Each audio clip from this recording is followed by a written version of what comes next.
Thank you very much, and hello to everybody. So I'm Raphaëlle. I'm working at the Urfist of Bordeaux at the University of Bordeaux, and with my colleague Sara, Decoster from the University of Leuven, we are very happy to participate to the organization of this meeting, this first meeting about citizen science. First meeting because LIBER Citizen Science Working Group and SciStarter are now organizing a three-part joint webinar series to examine the realized and potential role of libraries and in catalyzing and accelerating participatory science. So this webinar, this first, sorry, I think I forgot to change the, okay. So you can see on the slide SciStarter and some guide or many resources on SciStarter website. They are going to talk about this, and LIBER Citizen Science Group with the guide about citizen science killing you can find on the website too.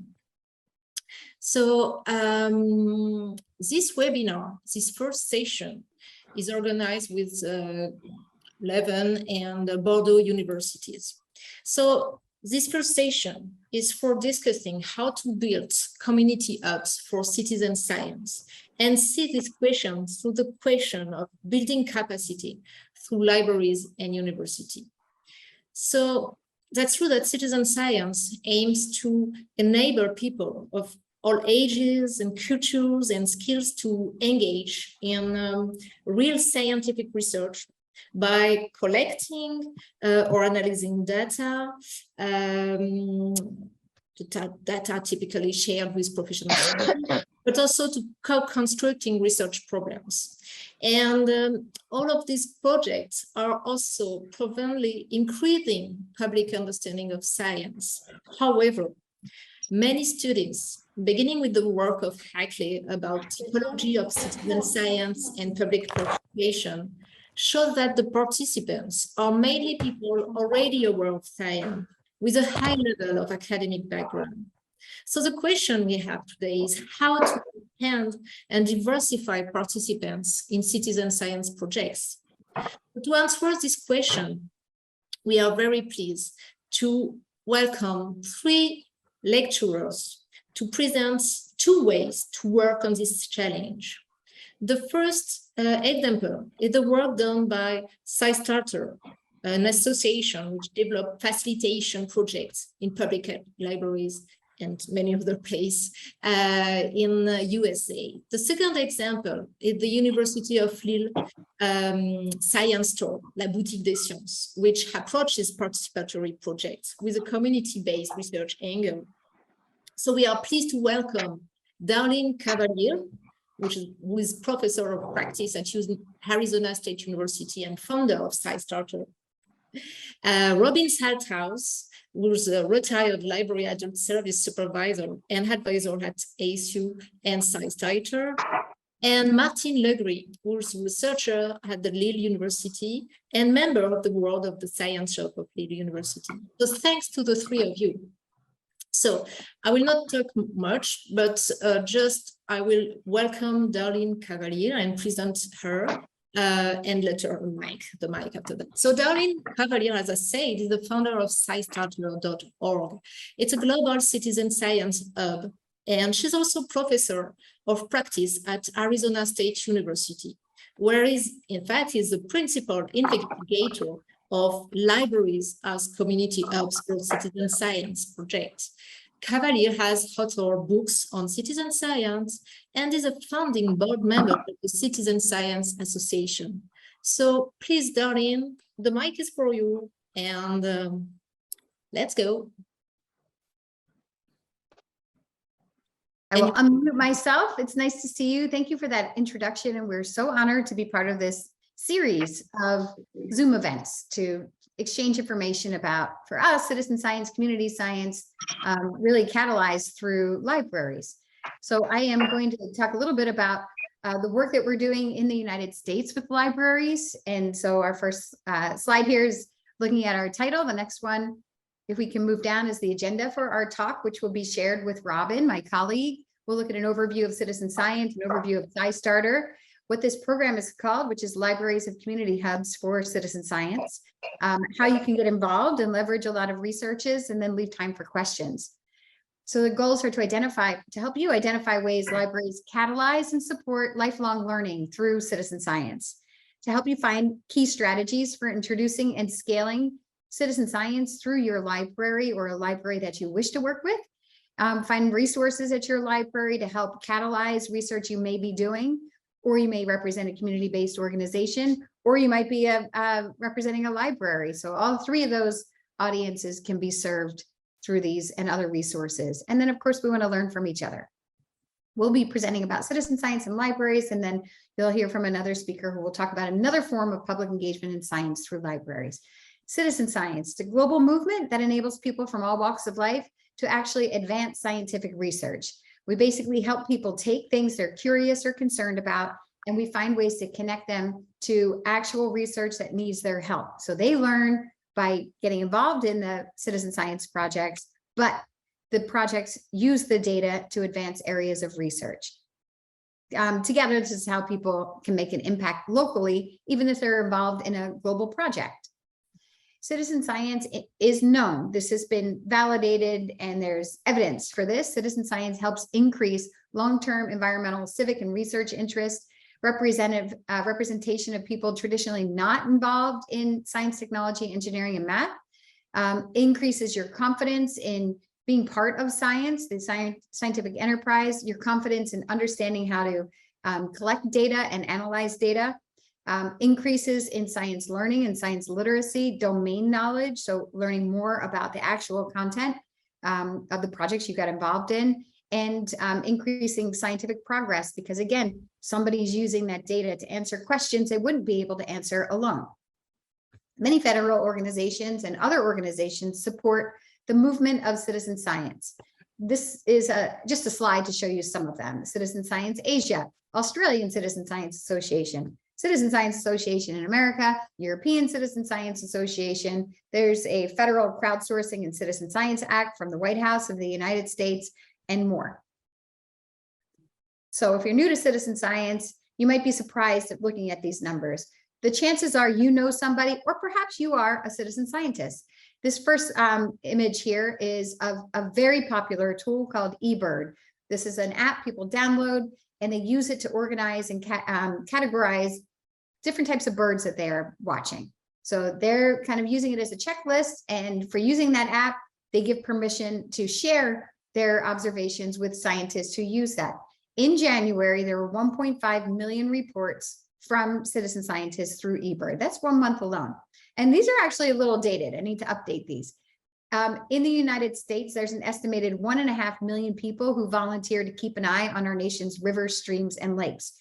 They are citizen scientists. They're out there, they're reporting data, and it's shared by scientists and policymakers and others. Then there's a type of project called SETI at Home. This is a more passive version of citizen science, where people download software and they allow their computers spare processing time to look for signs of life in space. Because of citizen scientists, much research has been accelerated. In this example, the amount of time that it took professional scientists to classify online images. So these could be, pictures, these could be videos, these could be audio files. Typically, grad students are sifting through these and looking for patterns and looking for things. And the amount of time it took them to do that, it took citizen scientists 3 months. So cutting 18 months down to 3 months.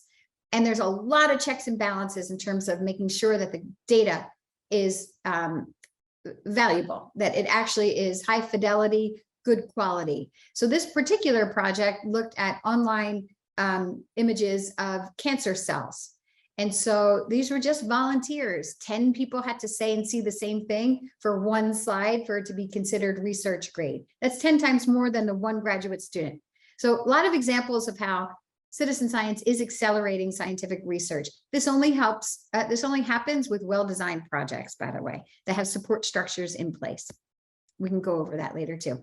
Going back to 2014, my colleague at the University of Washington did a report to see what the financial benefit is of citizen science.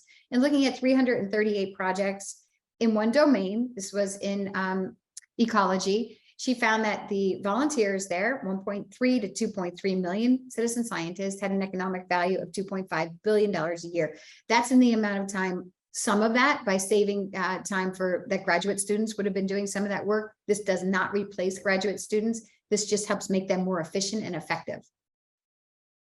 Citizen science is serious science. Because of citizen scientists, we know, this was a lot of this was from my colleague Karen Cooper at North Carolina State University. We know that bird populations are declining by 50%, that birds are breeding earlier. We know more about bacteria that lives in your belly button because people have swabbed their belly buttons and sent the microbes, followed protocols and sent the microbes back to North Carolina State University where they were analyzed.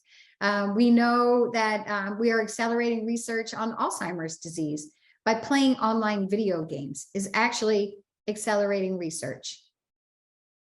So what happens now with SciStarter? SciStarter is a place for people to find these opportunities. There are thousands of scientists and others looking and seeking help from the public.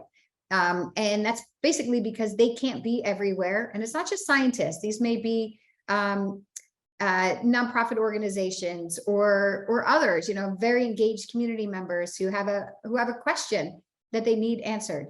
And so you might, as a scientist, you might be collecting information about dragonfly swarms, and you're located somewhere where you can't be everywhere to go collect information about dragonfly swarms. So you might create a citizen science project and then add it to SciStarter. I want to point out this URL here at the bottom, scistarter.org/library. For any librarians tuning in, that's a very good place to get lots of free resources that you can customize and use to introduce citizen science and more. We'll get into that in a little bit. Millions of people enjoy science and nature. Thousands of scientists, as I just described, are looking for them. They can't always find each other. And this is basically where SciStarter comes in. You'll find an advanced search to look for things by grade level, activities, topics, location, whether or not they have classroom materials, whether they require instruments or tools. And we have hundreds of projects that are SciStarter affiliates. So even though you typically find a project and then leave and go right to it, many projects use APIs to report back to SciStarter when people are actually contributing data to their projects. And what that does is make it a very valuable research platform tool for everybody involved in citizen science, for project leaders.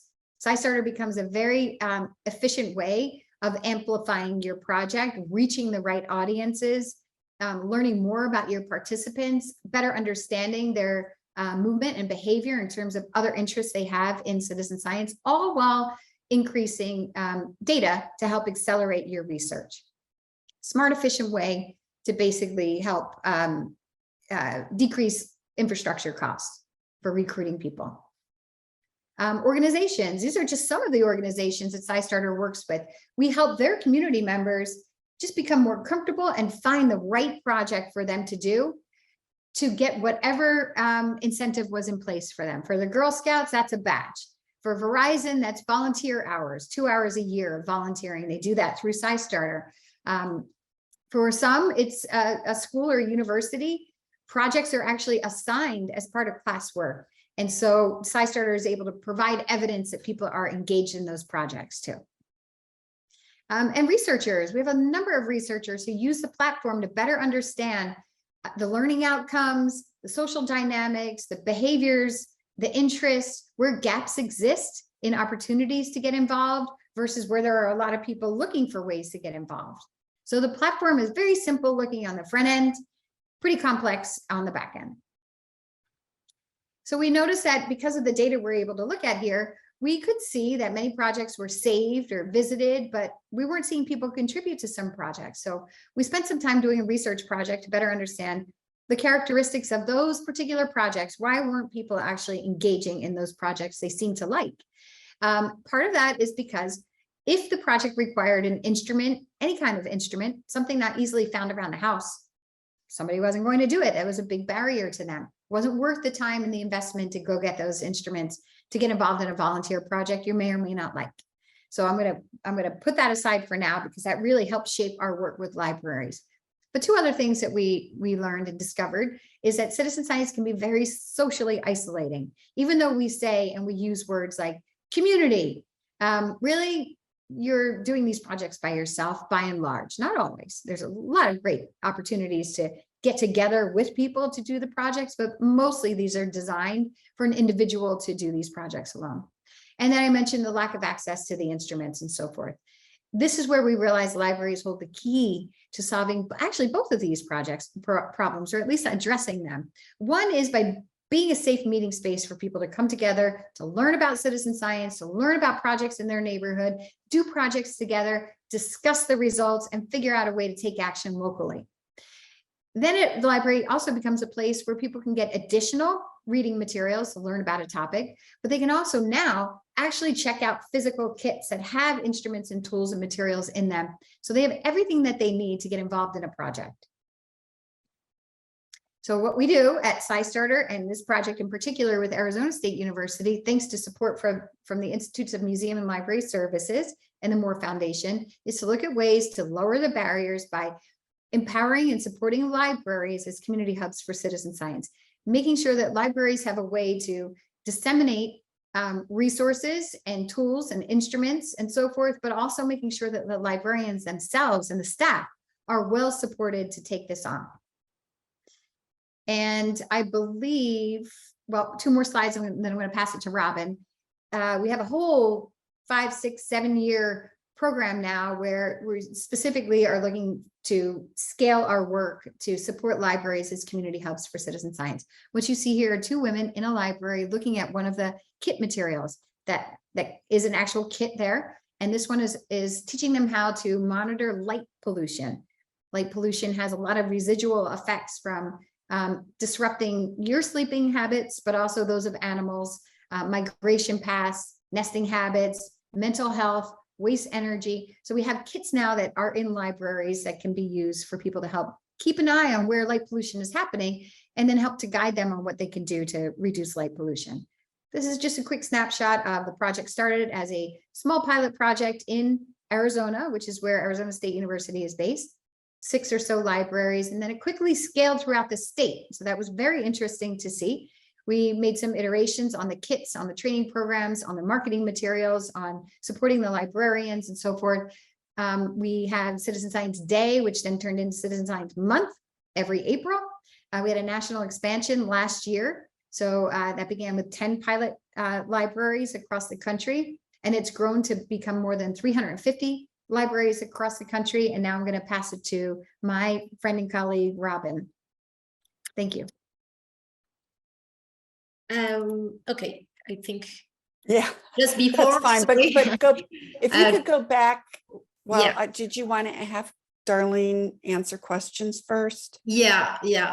Just before us giving the mic to Robin, Sara will see if you have some question in the public for Darlene. So if you have some question, you can ask them in the chat. Sure. And Sara will. Yeah. I like this one here about people being exploited. There's not really a way to ever guarantee that doesn't happen, but one way is to actually work with organizations that already reach people. They tend to have motivations that person signed up for. So I mentioned the Girl Scouts, I mentioned Verizon. Usually these community-based organizations, people have organized around a community for a reason. So we love to work with the communities because they already have the motivations to get involved, whether that's school credit, volunteer credit that they're looking for, the badge. With senior citizen populations, it's not only just lifelong learning, it's opportunities to socially connect. So we look at ways that it's way more enriching than just helping a scientist answer questions for his or her own, professional development and growth. I don't know if that answered your question or not, but that's one way, is to actually work with organizations that have probably a different type of motivation to get involed already. If that makes sense. There's another question in the chat. A reaction that someone asks, okay, that's fine, but how do you reach people who are not already involved in citizen science? Yes, actually, those groups that I just mentioned, none of them had a connection to citizen science. That was the beauty of it. They already are, earning badges for outdoor STEM programs, perhaps, or, regular classes teaching science. The merger of the two helps broaden access to citizen science among groups that hadn't really thought about it before, and aligns with the way that they communicate, their ability to reach new audiences for citizen science, and the motivations and incentives that were already kind of the norms of that organization. I will say libraries do play a very important role in reaching even more traditionally unserved or underserved communities. In the United States, at least, the public libraries are very important social hubs. They often are the safe meeting place for Alcoholics Anonymous or drug rehab centers or job skills trainings or all kinds of different social services that have, that are needed in communities. So citizen science introduced to those communities, the incentive is very different. We see it with job training skills, learning how to collect data, analyze data, learning more about the topic, all the benefits of learning that I put in the beginning, that becomes sort of a framework that is used in these groups through libraries, which is an extremely important role for libraries in our particular program. Yes, yeah, definitely. A lot happens with, good question about data sensitivity. Projects typically have IRBs, Institutional Review Board certified projects, to ensure that there's ethical approaches to how you're collecting the data, anonymizing the data, and not, hopefully not exploiting data. Yes, and I think I have not seen clear guidelines for different scenarios. I think that's a very good idea for somebody to come up with, more of like a universal IRB that can be customized for different ways. Would you please tell us how libraries and researchers permit citizens who participate to access the results? Yes, these are all in the design of the projects. Now, there are reasons those two questions kind of back to back contradict each other in some ways, because sometimes a project doesn't share the data out of concern for privacy of the people who shared that data. For example, you might be involved in an indoor air quality project, and you might not want people to know that the indoor air quality where you live is toxic, because perhaps you're selling your house and you're going to get it fixed. There are a lot of different reasons not to share information. So those two are kind of at odds. When it's possible to share data, a well-designed project should open up its data. And we see, fortunately, more and more examples of that. It actually wasn't that long ago where it would be very hard to find the data. And what the heck happened to your data? You spent all this time to become involved in a research project or any kind of project. You submitted the data, you took the time to do that. And how frustrating is it never to hear back again? You don't know what happened to that. It's still a somewhat slow process because science is slow. It's a long process if you're waiting for an outcome of like a peer-reviewed journal to happen. But we do see more projects not being so competitive that they have to hold on to all their data because somebody else might steal it and publish a paper. They're very aware of the fact that the data submitted through citizen science is but one data source needed for a peer-reviewed journal. So thank you. Thank you very much, Darlene. We will keep the other question for the end because we will have another moment for Q&A, and we also will discuss of this question specifically about the publication and access to the results in the next webinar that we are organizing in this series. So just for now, I'm pleased to welcome Robin Salthouse on stage. So Robin Salthouse is retired librarian. She was working on the as an adult services supervisor. She's now an advisor for the ASU and SciStarter citizen science project, and specifically with libraries across the United States. She acted as the library liaison during the first pilot program in Arizona, which begins in 2017. Robin now lives in Washington State, where it's very early now, and regularly participates in a variety of citizen science projects. So that's for you, Robin, and just tell me when you want me to change slide. Yes, could you go back up to slide 29, please? Yeah. Hop. There you go. Thank you. Yes, thank you for that intro and welcome everyone. As mentioned, I was actually involved in the pilot program in 2017. And since then, this project has really grown and met the needs of the libraries we work with. So in a little over a year ago, as part of this project and grant, a group of us formed what is called the National Citizen and Community Science Library Network. And I help support that. And what we're trying to do with this subgroup of the grant is to build the capacity of citizen libraries as hubs for citizen science. We also are supporting that community of libraries by holding webinars, producing a bi-monthly newsletter. We have a email address questions can be sent to. We've recently, in the last few months, opened a Facebook page by that same name. So again, you're welcome to join that. And we want to make sure we broaden participation of the different communities Darlene mentioned.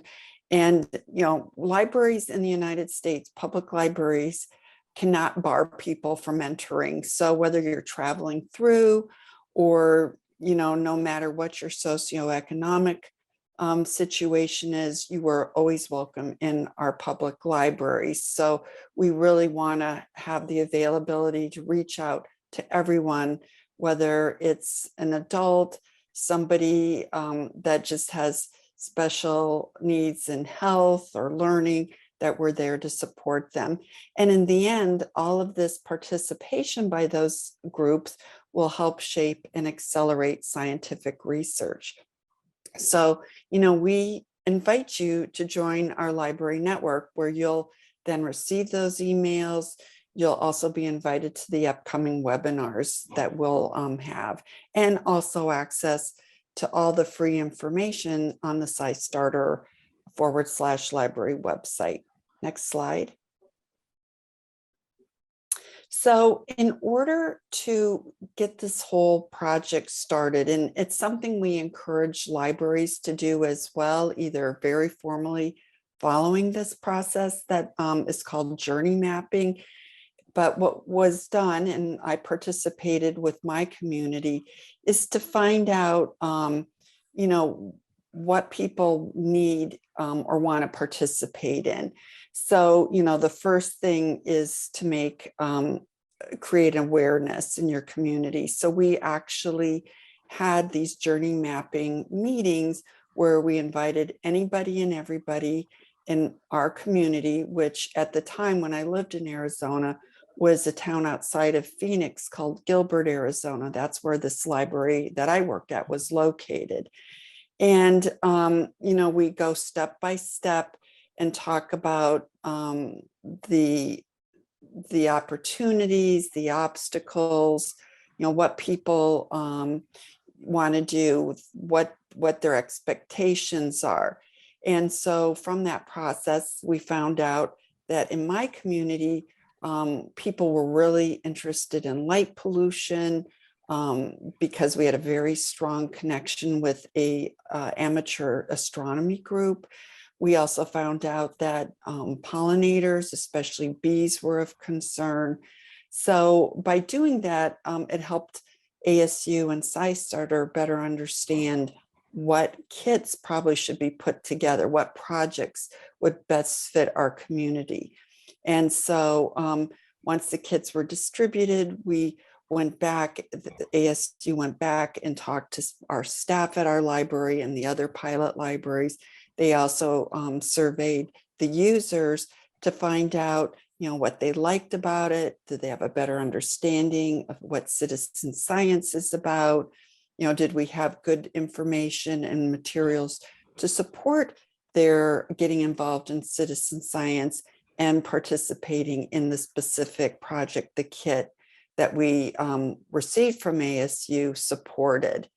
And then we also talked about, getting involved in other projects. So it was like a stepping stone from one kit, hopefully, to another. And of course, all that feedback helped us iterate the needs to improve or add on resources, as we'll talk and you'll see in a few minutes. So all of that helped form the program at the libraries, especially the initial 6 pilot libraries in the Phoenix Valley area. Okay, next slide. So some of the evaluation questions that were brought up were, how can the project partners engage local community groups, and what's the best method to do so? So one of the things we did, especially with the Light in the Night project that you'll see, was to actually have the project scientists participate with us in webinars and really talk about the experience she had. And with technology today, we didn't have to have her come from Tucson. We had series of webinars that she participated in with libraries across the United States. And then how can libraries obtain the kits, and what funding sources can they explore? That's really important. Different libraries have different policies. So we wanted to make sure the kits were such that they were flexible to meet the needs of the library processes for checkouts and check-ins and maintenance. And then, of course, funding. SciStarter ASU had some money for pilot programs, but we've also been working with institutions in the United States called state libraries, and they help manage and support all the school, academic, public, medical libraries in their state. And in some cases, these state libraries were able to provide funding. We also have another government group called the Network of National Libraries of Medicine that have been a huge funder for this project, because they know the importance of citizen science to their work. So they want people to be comfortable doing citizen science, so they'll be involved in health-related research that they're doing. And what kit materials can be developed to facilitate ease of use in libraries. Again, you'll see some of the materials we came up with, and we're constantly improving and making changes to those based on feedback we get from users and the libraries who are participating. Next slide. So some of the outcomes that we can talk about today are that the libraries and their patrons or library users definitely related that they have an increased interest and knowledge of citizen science. Don't assume your community knows what that term means. So, that was one of the first things that had to be done, was to make sure people understood what citizen science is all about. People reported they had a greater confidence in their ability to collect and interpret data. A lot of people that don't have science backgrounds. So this is really great to hear back from people that by following the protocols that were laid out by the project and supported by SciStarter, people felt that they actually could participate in real science. And then 92% of the participants, the vast majority are women who are underrepresented in STEM, expressed interest in checking out another citizen science kit. Very important. We don't want it to stop with one project. People should, and we'd love to see them participate and help in other data gathering projects.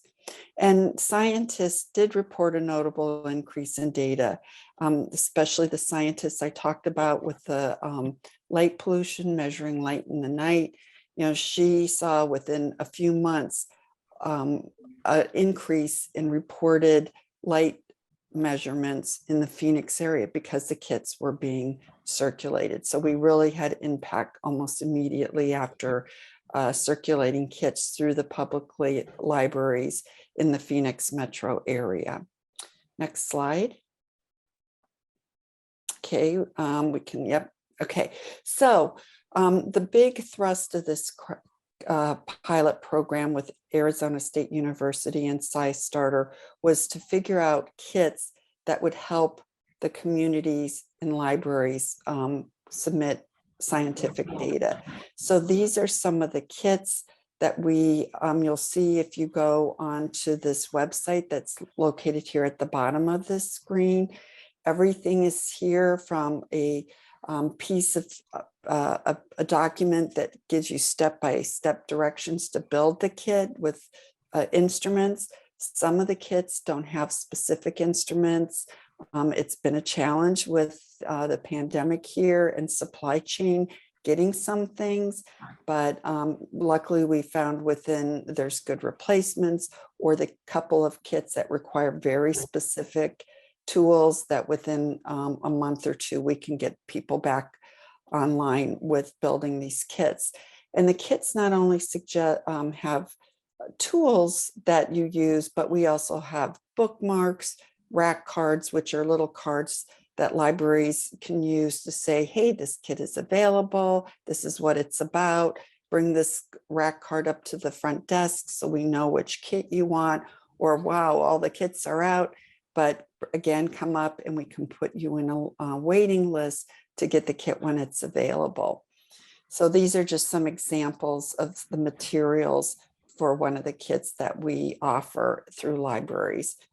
And then the first thing that we really encourage the libraries to do is to get involved in the training that's been developed.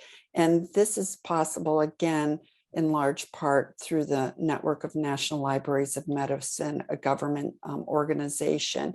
So whether it's library users or their staff, we really encourage them to get started in Foundations of Citizen Science. You all are invited to get involved in that. Again, there's the website to find that free training.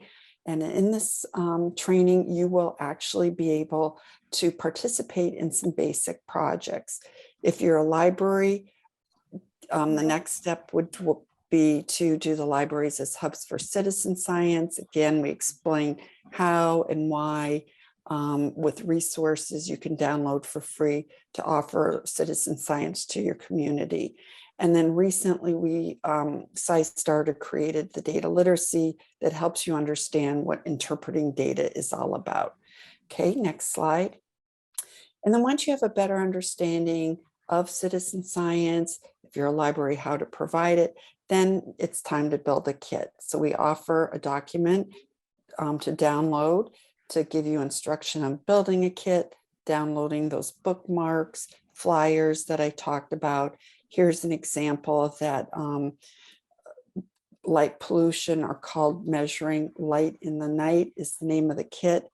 And it supports a very specific project that reports light pollution around the world, just not in the United States. And again, over to the far right, you see an example of a bookmark that shows the kit, explains what the project does. We also have flyers. Public libraries lots of times do outreach, so these flyers are great to take to festivals or school visits, or even put on their library shelves in specific areas to let people know that they're involved in citizen science and how, to get involved with it themselves. Next slide. Here's some other ideas of how a library or organization can get involved in citizen science. Over in the far left, we actually had a couple citizen science projects on site at the library I worked at. This, in the very back of this building, there's a little white dot. That's actually called a purple air instrument that has real-time air quality measurements. The sign in the front talks about it, shows how to get the data, and actually invites the person to come into the library and learn more about what citizen science projects are available through the library. a library can start off with a simple book discussion. Of course, we recommend a book Darlene's a co-author with called The Field Guide to Citizen Science that shows month by month or other times different projects you can participate in. This group I'm involved with has actually developed facilitation tools. So we have slides you can download, again, all free, to explain to your community or your staff what citizen science is about and how to get involved. This bottom center picture shows that astronomy group I talked about. They regularly did presentations at our library. It was a great way for me to kind of do a commercial and say, okay, now that you know more about astronomy, why don't you get involved in this research project? There's a kit ready for you to check out. If you're not familiar with it, another project that's really fun and is more engaging for a group of people is called a BioBlitz, where everybody goes out in a certain area during a specific time and takes photos of plants, reptiles, fungus, animals, trees, anything that's natural and living in that area, and uploads it to an app called iNaturalist, which is a cloud database scientists can use for their research. And finally, your webpage can be an amazing way to promote citizen science, talking about the kits and programs your libraries support. Next slide. Okay, I think that we will have, I think you already have over. Okay. the last part. Yeah. Okay. No, you can finish, but yeah. Yep. So basically, we just want to use the partnerships and strengths of the community to support citizen science, make sure materials are open source, make sure that you can find those resources through catalogs or just promotion through the bookmarks, flyers in the library. Make sure you use those professionals, whether it's the project scientists or other subject experts that can support the project, make improvements as needed, and encourage everybody to become that hub for citizen science. And again, just go to that library-network website and find all these resources I spoke about today and join us. And then Citizen Science Month that Darlene talked about. Okay, thank you very much, Robin. And we will take 5 minutes to answer some question, maybe. Sara, if there is some question, or if there is not now, you can ask question. I think there is one now. Yes, there was quite a discussion in the chat of how do libraries have to train themselves to get involved in those projects. So maybe you can deepen a little bit on this topic. And yeah, so training is really important. You know, most US librarians in the public realm are not strong in science and STEM. So it's a lot of on-the-job learning. Most of them don't have science backgrounds. I have always had an interest in science, again, even though it wasn't part of my formal training. And that's why we've created those trainings that I mentioned that are free in the library or in our SciStarter /training area. So I certainly encouraged my staff through staff meetings and through, you know, our library had annual professional goals. So use the training to meet your professional goals. So some of it had to be done on person's work time off when they had time for training. Sometimes we did it in staff meetings. I was the person people would come to with questions. So it's important you have that person in the organization that is there to field questions and to maintain the kits. Always good to have two people because, you know, people get new jobs, get promoted. So it's always good to have a backup. And of course, you know, I wasn't at the library during all our opening hours. So training is vital just to make everybody aware. And you don't want somebody calling on the phone or coming into the library and ask a question that the staff has no idea. You know, make everybody aware. The staff appreciates that. And of course, it makes you certainly look more professional, being able to address any issue related to this project. And then there's a question about, do you also organize training or have to train about marketing, communication, outreach? Well, that is really part of a professional librarian. And in some cases in our smaller branches, library locations, other library staff, is that, you know, we're always being trained on how to best market materials. And that's why SciStarter came up with the flyers, the bookmarks. Those are kind of self-serve opportunities to market. Programming, working with these subject specialists to explain, for instance, in Arizona, there's a man at one of the Arizona State University who does honey research and bee research for a government entity. And he did an amazing job coming to my library, talking about his research, but then turned it around to say, and this is why you should participate in the citizen science project, which was, we call it zombie hunting. It's to see if a parasite that's infecting and killing bees is in your area. So he, you know, turned it around and said, you know, this is why it's important to be involved in research that you can participate in. So having subject specialists like that helps you market the project as well. Again, you know, if you have the capacity, you have the resources to do it on your website. But I think programming is really important. It allows, as we say, a segue to the project kits once people have a better understanding of a subject, whether it's astronomy, Alzheimer, you know, mental aging, things like that. And then because people who come to those programs are interested, and then if you can then say, well, here's a kit that helps support all of that, it's a great way to support the research. So thank you very much, Robin. I think we are going to welcome our last lecturer. And so I'm pleased to welcome Dr. Martine Legris, who is researcher at the Lille University in France, in the Center for European Research on Administration, Politics and Society, the CERAPS. She also PhD from the University of Dauphine, Paris, in sociology.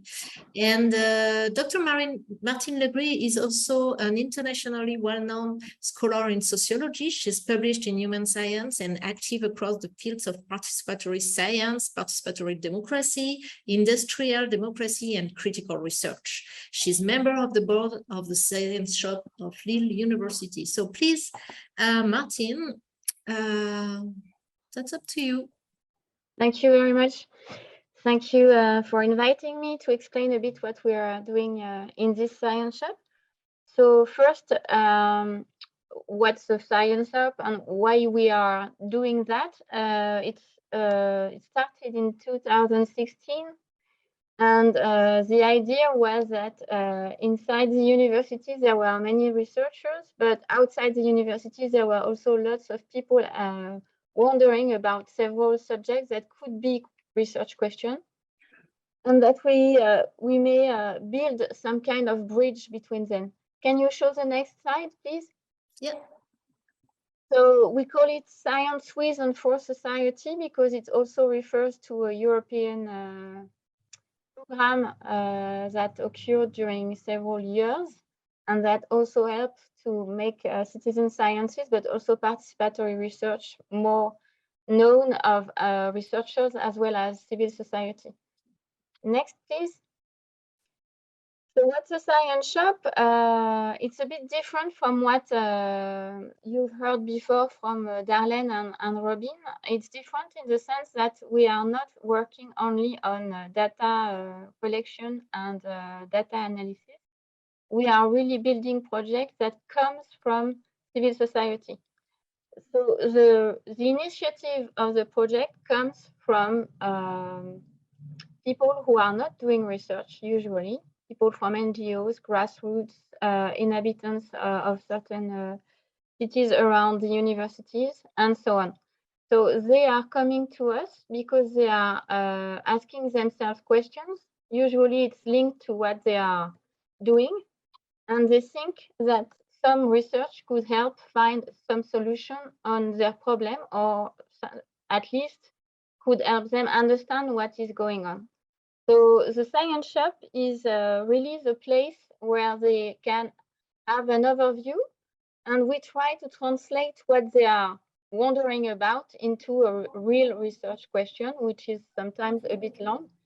To give you an idea from the start, when we receive the people and we discuss with them about the questions they want to get involved in with researchers, and the start of the project, sometimes it's more than 1 year of discussion, because we have to figure out what's really important, what can really be done inside the academic community, find the right researchers, and then hire students, and then start the project. So it's a long process, but it's useful to have this long process, and I'll explain why.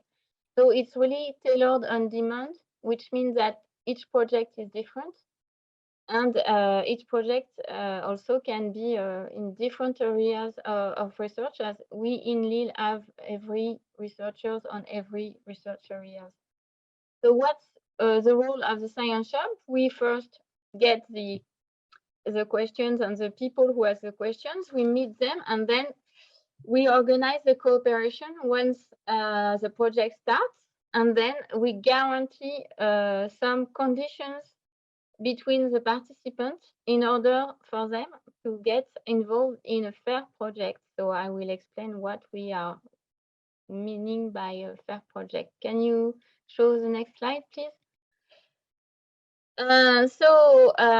We are using a methodology called participatory action research. It's coming from Canada, and it's starting to get a bit known in Europe, but it's not really already mastered by a lot of people. This methodology helps us to really engage with the people as a group. So it's a collective. Salut David, ça va et toi? And this is also a methodology that can help bring in different kinds of knowledge coming from people and knowledge coming from the researchers, and trying to get them together with a fair view, which means that there is no domination from the researchers upon the methodology or upon the project itself, which is sometimes difficult without a proper facilitation device. So we also work on the facilitation, and also we work on the dissemination of the results of the project. Can you show the next slide, please? So you can see a picture of the place we are working in, and we have built different collaborations, and we have also worked on a charter. So the people we are addressing is not everybody in the civil society. We are mostly addressing not-for-profit organizations, people who are far away from scientific research, and who are willing to share the results in open manners. So there is no brevet or whatever you like to protect the research results. As far as I know, we have been able to do that in every of our projects. So our own structure, our own organization is built on peer-to-peer relationships. So we have a scientific committee, including researchers and civil society organizations. And also we have an executive committee. I'm part of the board. And inside this executive committee, you have also researchers and civil society organizations. Can you show the next slide, please? So why is it important, in fact, now to have those kind of structures called Science Shop? It's mainly because we have several, well, say, progress in the academic sphere. So we have already talked about citizen sciences and the fact that researchers are really happy to get supported by citizen scientists and also to get more data, more information for them to build their analysis. But there is also expertise built by CSOs themselves and NGOs themselves that can be very interesting. There is also lots of production of knowledge coming from civil society. And we also know that there are local specific issues that cannot be dealt with without any contextual situation, contextual research.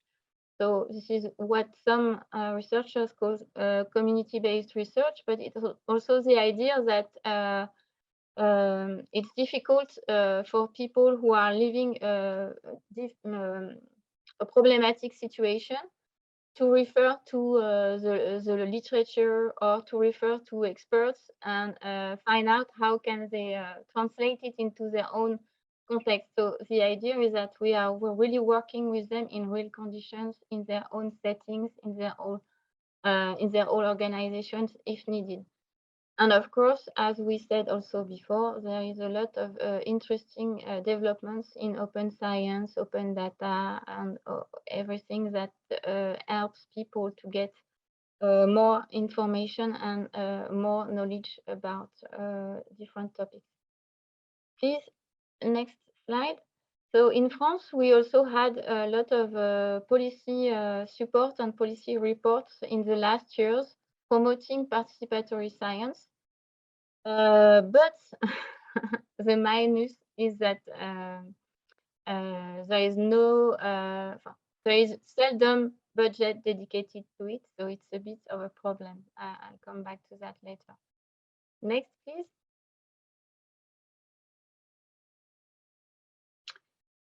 So as I said, we started in 2016, and as we are willing to drive our projects in a collaborative way, but also a very strong collaborative way, because we think it's a co-creation and that the initiative is not from the researchers, but from the people from the civil society.